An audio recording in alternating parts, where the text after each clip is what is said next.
What's going on, everybody? Today I'm going to be reviewing the game Patriot. Now, the version I'm going to be reviewing is the campaign mode, which can be played with 1 or 2 players. In the regular mode, what you're going to be doing is you're going to be taking on the role of a character, and you are either going to be trying to assassinate the president or trying to protect the president. Now, this is a worker placement game, so in the campaign mode, you're going to have one of 16 characters that you're going to be able to choose from, each that have their own strengths, their own weaknesses, and also positive and negative effects. So, let's take a look at it. We've got some different sections over here. Right here are called influence cards, and you've got 4 types. You've got the finance, the spy, the science, and then the war influence card. And the card will look like this. It'll just have a number and said 3 finance influence in this case. There's another one that says 2 finance influence. And you're mainly going to be using influence for a couple of reasons. One here is in the science area. You'll be able to spend influence card to add a number to your die roll.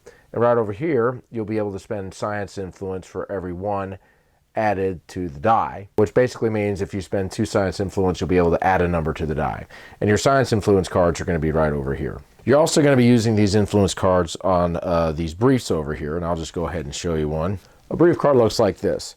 Now, not all of them are going to be like this, but this is mainly where you're going to be playing cards to try to do one of these 3 things. There'll be a situation that'll show up, and in this one it says to 9 influence, a riot is inside, which I'll talk about.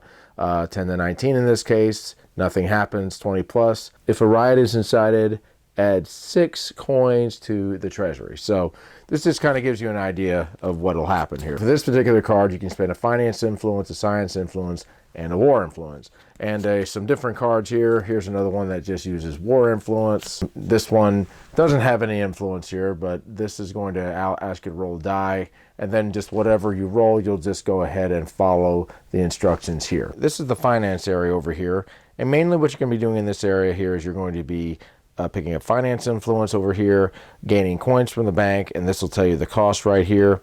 And then you'll also be able to raise the base taxes, which means that at the beginning of your turn, whatever this number is on, in case if it was 2, you would add 2 coins to the treasury.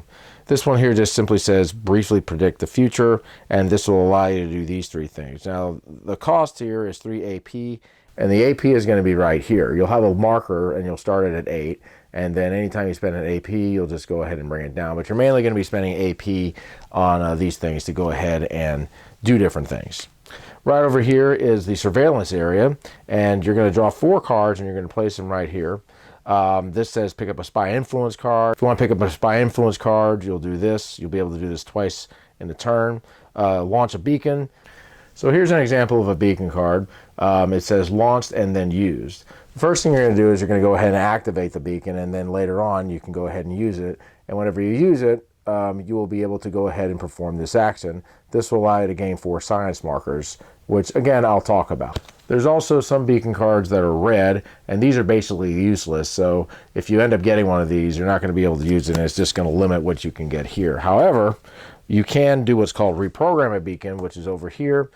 This one will allow you to replace any number of the unlaunched beacons from the draw pile and replace it. So if you ended up getting a red one up here, you could do this and then replace it and get rid of it. And then you also have the use beacon over here. So once you're able to launch a beacon by using this, you'll place a coin on it like so. And then if you go to use beacon, again, you'll just you'll go ahead and put it on here, and then you'll be able to go ahead and do the action that is listed on the card. And when the beginning of the next round goes, you'll go ahead and you'll just reset it like so. Right over here is the science area, and this is where you're going to be picking up science influence cards, and also these little science markers over here. So to pick up a science influence card, you'll simply follow this right here. You'll be able to do this twice per turn. Civil unrest I'll talk about, but essentially what you're going to do is you're going to roll this die, and this is going to help you try to get rid of civil unrest, but you also risk gaining civil unrest if you don't roll a good number. So for this, I would end up gaining a civil unrest. For this one, this is going to allow you to get markers. Anytime you are able to get 4 markers, you will be able to use those markers to move 1 space to the right on the campaign mode tracker. Now when you start the game, you're going to start over here on the base, and as you go up and down, this is going to activate the positive effect of the player, and then also the negative effect of the player too. So the character is going to have a card that are going to go onto the upper right part of the board. Now for M is going to list her positive effect triggers and her negative effect triggers. And you're going to activate this at the end of your turn depending on where your standee is at. If you're in a positive area, you're going to go ahead and follow these instructions, and this is going to help you remove missiles. If it is a negative effect, you're once again going to follow the instructions, and what's going to happen is you're going to end up placing missile tokens on defense spaces depending on what you roll. Also, it's going to show another space where you can place your standee, and this is going to allow you to try to destroy missiles. For the cost of 4 AP and 3 civil unrest and 2 coins, you'll be able to destroy 2 missiles. Whenever you go to the next round, you're going to go ahead and move the character down 1. Then finally, you have the war room area over here. This will allow you to pick up a war influence card. This will allow you to do what's called deploy troops. A troop looks like this. You can deploy troops. If you decide to deploy a troop, you can go ahead and place it in any one of these marked areas over here. And what this is going to do is if you end up inciting a riot and you place a rioter in this area, the troop will basically block it and get rid of it. So it'll cancel out the rioter. This right here will allow you to move the troops, so if you wanted to relocate them, you very easily could do that. And there are 2 actions that on this board that you don't need to actually move to. One is roll to execute a rioter. If you happen to have a rioter somewhere, say I had a rioter over here, I could spend the influence card here for the war room to re-roll the die. And then again, it'll tell me what will happen whatever I roll. So this says I could execute a rioter. So in this case, I'll go ahead and execute this one, and then that will be one of the ways you can get rid of rioters. And then the next one is if you want to advance on the campaign mode tracker, you will just simply turn in 4 of the markers. Now in the middle section over here, you've got 3 markers here. You've got one for taxes, and what this means is if you end up raising the taxes, you're going to end up getting that amount of coins from the bank. This here is the threat level. If the threat level reaches 6 over here, that is going to end the game. And then you also have civil unrest. Anytime the civil unrest reaches 6 over here, what you're going to do is you're going to draw a riot card. And this is going to incite the riot. So what this says is you'll increase the threat level by 1, this particular card. So I will go ahead and do that. And since we're doing a 1 to 2 player game, it says add 2 rioters to the war room. You're going to roll this die, and you're going to go ahead and see what number you got. I got a 3. So in this case, I'm going to go ahead and add a rioter to the number 3. And then you're going to place this card over here, and this card is going to be activated at the beginning of each round. And to prevent that, you're going to have to get rid of all of the rioters. Right here is the round tracker. Whenever the round ends, you'll just go to the second round, the third, etc. Now, if you end up getting to the 6th round and you're not able to complete your objective, you're going to lose the game. So the President's Daughter is going to have strengths and weaknesses, and you'll just keep an eye on this. She has 2 strengths. This one says hidden pockets. In addition to her normal influence, she can pick up 1 influence card of any type per round, so I would be able to just do that. Tantrum says, for the 1 to 2 player variant, it says you may use any other character once per game. And there are other characters, so you'll be able to do that. Her weakness, however, is this. It says if Diva starts the round with less than 4 influence cards in her hand, she loses 1 AP for the turn. So this is just something you're going to keep up with. And then below, it's going to tell you which cards you're going to draw of influence at the beginning of your turn. So in this case, I would draw 2 spy, 2 science, and then 2 wars. Also, for this version of the game, you're going to draw 2 of each influence card. So here's her player board over here. This is just simply going to tell you the storyline, and this is going to tell you the win condition. So for her, I have to pass round 3, resolve all the riots, and repair all the spaces destroyed by the missiles. This is going to tell me how I'll lose. If it gets to level 6, I'll lose. If all the tiles in one area contain missile tokens, I'll lose, which means, say, all of the finance spaces got covered by missiles, I would lose that way. And this one says I don't win by the end of round 6, which is basically the end right here. Now, you can actually still use the spaces where the missiles are. You're not going to be able to use them, though, if there is a rioter there. And then on the list, it also tells you the effect triggers, how to place the missile tokens, and just the end storyline if you end up winning or if you end up losing. This is also going to tell you how to remove the missile tokens over here. Also, this is going to tell you the setup phase. Mainly what you're going to do in this is after you set up the board, you're going to place 4 troops on any defense space of your choosing, and then missile tokens on any tiles on the board, and then I'll pick up a riot card. So I'll go ahead and do that and just kind of go through one round to show you what's going on. So I'm to the last part of the setup, and this one says to draw a riot card, so I did. This one says add 2 rioters to each location. So that's going to make it difficult. So what I'm going to do is I'm going to roll the die. I'll roll for finance. It says number 3, so I'll put one here on 3. I'll roll again. I've rolled a 1, so I'm going to put one here.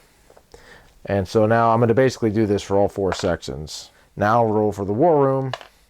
I've rolled a 2.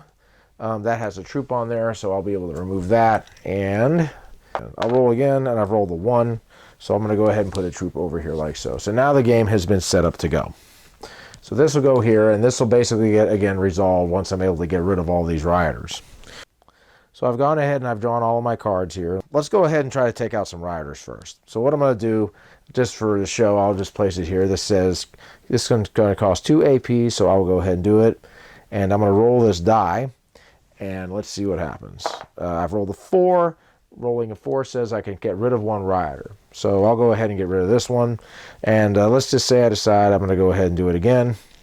So I'll roll. I've rolled a 7, so now I'll be able to take out 2 rioters. So I'll go ahead and take out these 2. Okay, I don't have any coins yet, so I'm going to go ahead and place one here. This is going to cost me 4 AP, so this is going to take care of my AP. I will have to bring the civil unrest up to 2.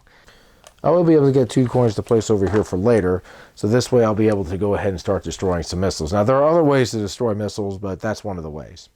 So now I'm going to go ahead and draw the brief card here. This will give me the opportunity to reduce the civil unrest if I want to. Now, this says immediately draw and resolve another brief card. So, so I can go ahead and just discard this and get another card. So let's just say I decide to do that. Pick this one up. This one is for rioting.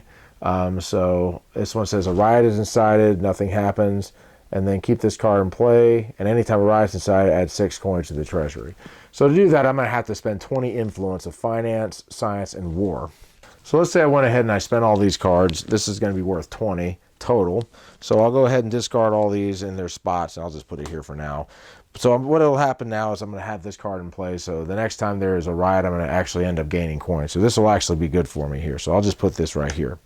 So after that, you're going to go ahead and put the player back here on the base, and then you are going to resolve any positive or negative effects that are on the card. Right now, there are none, so I will end up moving to my second round. So essentially what you're going to be doing is you're going to be placing this character in these different spaces, collecting money, collecting influence cards, collecting science markers, troops, in order to try to complete the objective of the campaign mode. Well, just to let you guys know, this is a prototype, and there are going to probably be some rule changes and some changes in the components and things like that. They just started doing the campaign mode. I got like 4 characters, so they're going to be including more when the game is released. So that being said, I think the campaign mode is solid. You definitely have a lot of decisions that you have to make when you have all these threats going on between rioters and, in M's case, missiles. And so you're having to basically diffuse all these things while at the same time maintaining influence, having to deal with positive and negative effects. Also having to deal with money, and also having the options to roll dice and take your chances with trying to decrease the civil unrest or trying to gain markers. And also you have the beacons that you are trying to contend with as well. It seems the real object of this game is having to kind of keep a balance, but at the same time you're also going to have to take risks just because of the situations that can show up. Those riot cards, if you end up having to get rioters on the board, man, they can really hinder you simply because they are taking up space in the game, and then it reactivates on every turn, so you have to basically put all those riders out there again. So you're having to basically deal with all these different things at once at the same time while you're trying to maintain the cards and the money and all those things. So yeah, it's a good game. I think the campaign mode also does have some replayability value because there is that luck factor that comes in there with the dice, and then of course all the decision making that you have to do, and also that you're going to be having a lot of different characters with a lot of different strengths and weaknesses and those kind of things that you're going to get to choose from along with their objectives. There's also the possibility that there can be expansions to this game, so you can get even more characters. Now, I have not played the 3-player game, but I really wish I could. I just don't have enough players, unfortunately. But I really do like worker placement games, and having that deal where you're trying to figure out who's trying to assassinate the president while at the same time playing a worker placement game and maintaining everything is really cool concept. So I really think this game is good, and I would definitely recommend it to anybody who likes worker placement games, deduction games, strategy games, and games that have a little bit of luck in them too. I think this game is solid, and I'm looking forward to receiving a copy when it does come out. All right, guys, that's my review of Patriot. We'll catch you later. Keep on gaming.